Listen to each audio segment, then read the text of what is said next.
Well, yeah, because in 2012, Elon actually appeared on Forbes billionaire list for the first time. He had a $2 billion net worth. Yeah.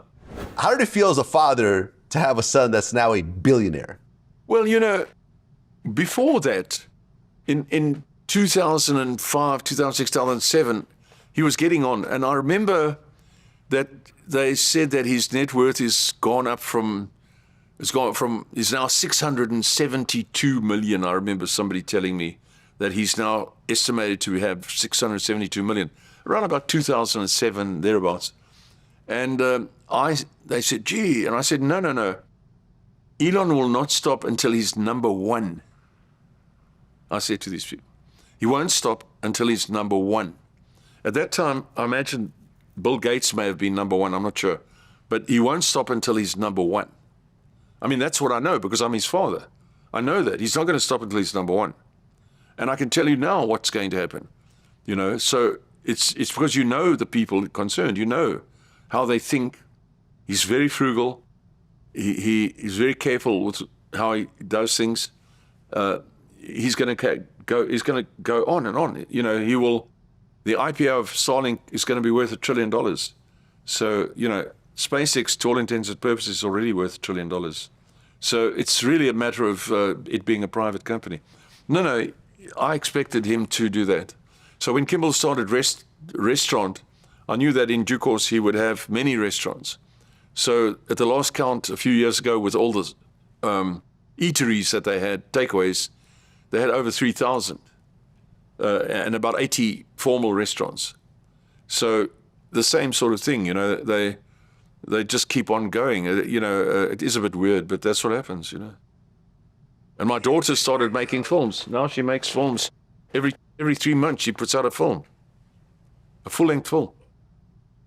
Well, yeah, I mean, right now, I looked it up, he's worth $430 billion at this moment. So he really is poised. Like, let's just say Tesla stock doubles, which is very plausible because you've seen, I own Tesla stock myself. I've owned 4 Teslas. It's my favorite car company, just to be totally honest.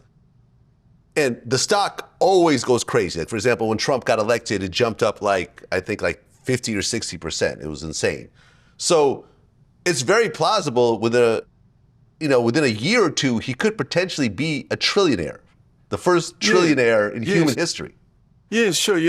It doesn't help. You can only eat so much fillet steak, and you can only have a bed this soft. There's not unlimited improvement to your personal life. It doesn't make much difference to your life. It's like Lord Astor said back in 1912 when he was getting on the Titanic before he was drowned. He said, having £1 million is the same as being rich. He said that in 1912. He said, someone who has £1 million, it's the same as being rich. If you can understand that, what he's meaning. Yeah, I feel you. So, Elon is very frugal. So, he doesn't indulge in things. He's not like buying himself some sort of anything fancy. So maybe he'll get there. And Kimball's much the same. They're forever looking at new things that actually are interesting. That's the thing. So Kimball's got latest passion is these drones that make drone shows. Where they send 40,000 drones up and it makes a picture for a half a minute or something and then disappears. Kimball's into that, and I bumped into him in UAE a couple of weeks ago, where he was doing this. In 2015, Elon co-founded OpenAI. Yes. And then in 2016, he co-founded Neuralink. Yes. Which is the brain-computer interface. Yes. And he put $100 million into that company. Yes. He also started the Boring Company, which makes tunnels, and I think they have some in Las Vegas right now. Yes.